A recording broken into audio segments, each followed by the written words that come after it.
Assalamualaikum warahmatullahi wabarakatuh. Halo semua, kembali lagi di channel Raider Manhwa. Kali ini Mimin akan melanjutkan sebuah komik yang berjudul Sang Iblis Penguasa Mutlak. Dan apabila kalian masih bingung dengan alur ceritanya, kalian bisa cek deskripsi atau langsung saja menuju playlist yang ada di halaman channel ini untuk memulainya dari part 1. Tanpa basa-basi lebih jauh, mari kita masuk di part 39. Cerita dimulai setelah melihat Muyong yang hanya tersandar pada sebatang pohon. Jiok kembali berkata, "Yang aku perhatikan kalau kau terluka cukup parah. Bukankah aku sudah mengatakan kalau ini adalah misi yang sangat berbahaya apabila kau pergi hanya seorang diri?" Mendengar perkataan Jiok, Muyong pun hanya bisa menarik nafas panjangnya sembari mengatakan kalau ini bukanlah sebuah luka yang bisa membunuh. Di saat itu, Muyong berpikir, "Aku memilih bunuh diri hanya untuk mengunci semua informasi yang sudah direncanakan oleh Tuan Muda agar mereka tidak membaca lebih dalam pikiranku." Pada sisi yang lain, Bok Piong berkata, "Yang aku perhatikan kalau dia bukanlah seseorang yang berasal dari aliansi ortodok karena dia memiliki sebuah aura yang sangat berlawanan dengan mereka." Lalu ia pun berkata kepada Jiok, "Apakah kau datang ke tempat ini tanpa membawa sebuah senjata untuk bertarung melawanku?" Dengan santainya Jiok berkata, "Aku sudah mengembalikan semua senjataku kepada pemilik aslinya karena saat ini aku sama sekali tidak membutuhkannya." Kemudian Jiok pun langsung mengambil sebuah benda yang ia selipkan di balik bajunya. Lalu ia kembali berkata, "Tetapi aku rasa benda ini akan cukup apabila hanya bertarung melawan orang yang sepertimu." Di saat itu Jiok telah membawa sebuah belati yang terbuat dari giok beku.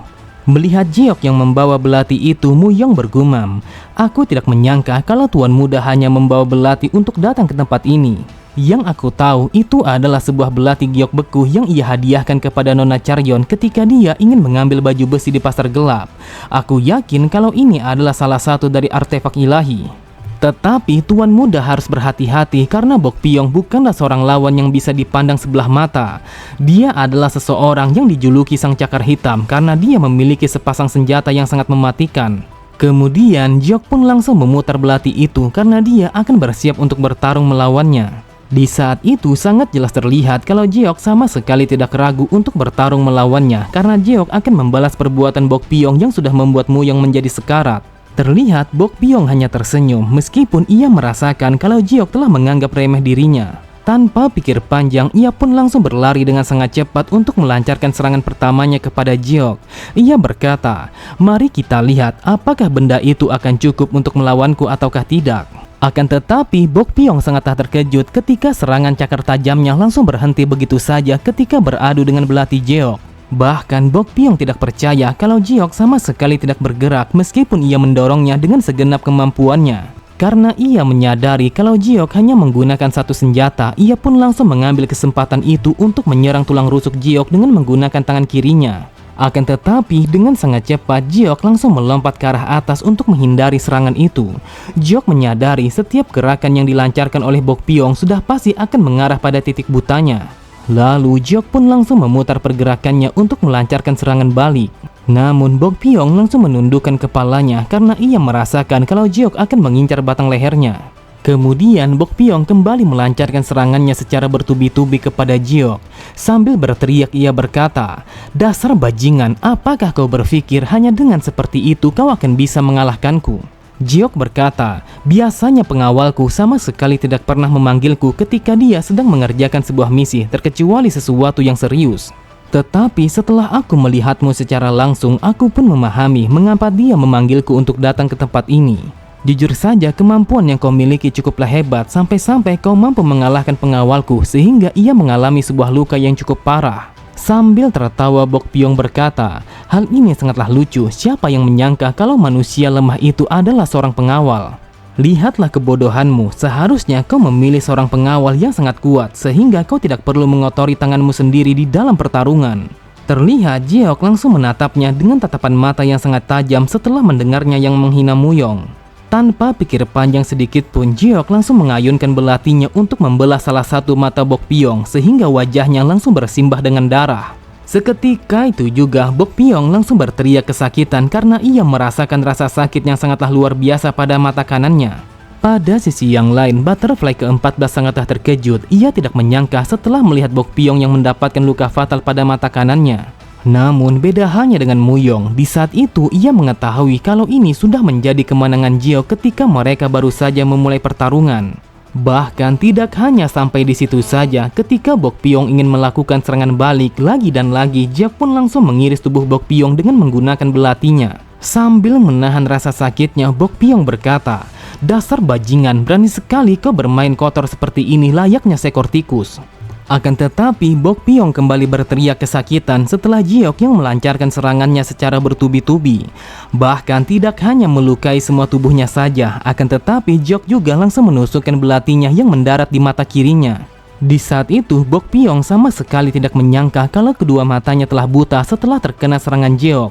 Sambil berteriak dengan sangat keras, Bok Pyong berkata, "Dasar brengsek, majulah sekarang juga dan aku akan membutakan kedua matamu." Mendengar ocehannya, Jiok berkata, "Faktanya aku hampir saja kehilangan seseorang yang paling aku percaya hanya karena orang sepertimu, dan itu sudah membuatku menjadi sangat marah." Setelah mengatakan itu, Jiok pun langsung menusukkan belatinya tepat di atas kepala Bok Pyong sehingga darah segarnya langsung bercucuran di kepalanya. Bahkan tidak hanya sampai di situ saja, Jiok pun langsung menekan belati itu untuk membelah tubuhnya menjadi dua bagian dari ujung kepala sampai kepada ujung kaki sehingga membuat Bok Pyong langsung mati seketika. Di saat itu terlihat dengan sangat jelas kalau Jiok sama sekali tidak menyesal meskipun ia harus mengotori tangannya sendiri dengan membunuh salah satu orang-orang asosiasi Swallowtail. Tepat di belakangnya, terlihat wanita itu langsung terdiam, tubuhnya bergetar setelah menyaksikan kehebatan Jiok yang begitu luar biasa. Dengan wajah yang berkeringat dingin, ia bergumam, bagaimana mungkin seorang master yang berada di tingkat atas telah dikalahkan dengan begitu mudah. Bahkan dia mati dengan cara yang sangat mengerikan, meskipun dia dikalahkan hanya dalam beberapa gerakan saja. Siapa sebenarnya orang ini? Hanya dengan tatapan matanya saja sudah membuatku sama sekali tidak bisa menggerakkan tubuhku lagi. Apakah aku akan mati di tempat ini sama seperti yang dialami oleh Butterfly ke-7? Namun ia sangatlah terkejut ketika melihat Jiok yang melemparkan pandangannya ke arahnya. Seketika itu juga ia pun merasa yakin kalau dia sama sekali tidak memiliki kesempatan untuk bisa melarikan diri dari seorang monster yang berdiri di hadapannya. Cerita berpindah pada markas utama asosiasi Swallowtail. Sambil tersenyum, sang pemimpin berkata, "Apa yang membuatmu langsung datang ke hadapanku?" Ternyata seorang pria paruh baya yang datang ke hadapannya adalah Butterfly ke-4. Lalu orang itu berkata, "Aku datang ke hadapanmu karena aku ingin menyampaikan sebuah kabar kalau anak Anda telah mengirimkan sinyal darurat." Dengan santainya sang pemimpin berkata, "Kau tidak usah terlalu khawatir karena aku sudah memerintahkan kepada Butterfly ke-7 untuk berada di sekitarnya." Mendengar perkataan sang pemimpin, orang itu bergumam, apakah hanya itu yang ia katakan? Dia mengatakan kalau kita tidak perlu mengkhawatirkannya. Siapa yang menyangka kalau dia akan setenang ini meskipun sinyal darurat itu datangnya dari putrinya sendiri. Namun terkadang dia telah menunjukkan obsesi yang sangat kuat daripada kehidupan itu sendiri. Jadi sampai saat ini tidak ada satu orang pun yang bisa mengetahui apa sebenarnya yang ia pikirkan. Tetapi tentu saja sudah pasti kalau dia memiliki sebuah alasan tersendiri. Kemudian sang pemimpin kembali berkata, "Yang aku perhatikan, sepertinya ada begitu banyak sesuatu yang mengganggu dan juga membuat situasinya tidak berjalan dengan sesuai rencana kita. Apakah mungkin kalau sinyal itu ada kaitannya dengan masalah ini? Jujur saja, firasatku mengatakan kalau ini memanglah masalahnya." Dengan tatapan mata yang datar, Pak Tua itu berkata, "Entah mengapa aku merasakan kalau putri Anda dalam situasi yang sangat berbahaya ketika menjalankan misi ini." Namun lagi dan lagi sang pemimpin hanya tersenyum menanggapi perkataannya yang mengatakan kalau anaknya dalam situasi yang sangat berbahaya. Lalu sambil tersenyum ia berkata, "Hal ini sama sekali tidak akan menjadi masalah karena Butterfly ke-3 sedang menjalankan sebuah misi di dekatnya." Benar saja, mereka semua langsung melemparkan pandangan mereka ke arah atas ketika menyadari kehadiran seseorang yang datangnya secara tiba-tiba. Di saat itu, terlihat seorang pria tua telah berdiri di udara yang seakan-akan kalau dia telah berdiri pada sebuah jalan yang kasat mata. Dengan suara yang mengintimidasi, Pak Tua itu berkata, "Dasar bocah arogan, berani sekali kau mengganggu rencana kami." Setelah mengatakan itu, secara perlahan ia pun langsung turun dan berdiri di hadapan Jiok. Kemudian dengan tatapan mata yang tajam, Pak Tua itu berkata, "Setelah mengganggu rencana kami, kau pun sangat berani menunjukkan wajahmu di tempat ini. Apakah kau berpikir kalau aku akan melepaskanmu?" Menanggapi ocehannya, dengan santainya Jok berkata, "Yang perlu aku lakukan hanyalah membunuh semua orang yang bergabung bersama asosiasi Swallowtail." Namun belum sempat Jok melanjutkan kata-katanya, tiba-tiba saja Pak Tua itu langsung menghilang dari hadapannya hanya dalam sekejap mata. Karena Jiok menyadari kalau itu adalah sebuah serangan, ia pun langsung bersiap dengan telapak tangannya untuk menahan serangan dadakan itu. Benar saja, seketika itu juga telapak tangan mereka langsung beradu satu sama lain sehingga terciptanya angin badai yang begitu dahsyat. Di saat itu, Jiong sama sekali tidak ingin menahan kekuatannya karena dia akan membasmi semua orang yang berkaitan dengan asosiasi Swallowtail. Bahkan saking kuatnya kekuatan mereka, sampai-sampai tempat itu langsung berguncang dengan begitu dahsyat yang seakan-akan telah terjadi gempa bumi. Pada sisi yang lain, Muyong bergumam, energi yang dipancarkan oleh Pak Tua itu mungkin saja akan setara dengan Chon Muak atau mungkin di atasnya. Akan tetapi, Muyong sangatlah terkejut ketika menyadari kalau Jiok telah terdorong ke belakang. Memang benar adanya, di saat itu Jiok langsung terdorong ke belakang setelah beradu kekuatan dengan Pak Tua itu yang merupakan sang butterfly ketiga. Dan ini adalah pertama kalinya ia bertemu dengan seseorang yang mampu menandingi kekuatannya sampai-sampai membuatnya langsung terdorong ke belakang.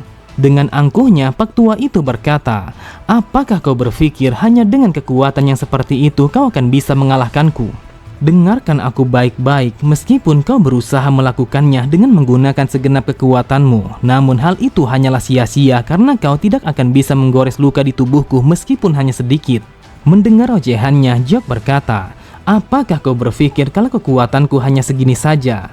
Jadi, apakah kau yakin kalau kau akan bisa melawanku jika aku menggunakan kekuatanku yang sebenarnya?"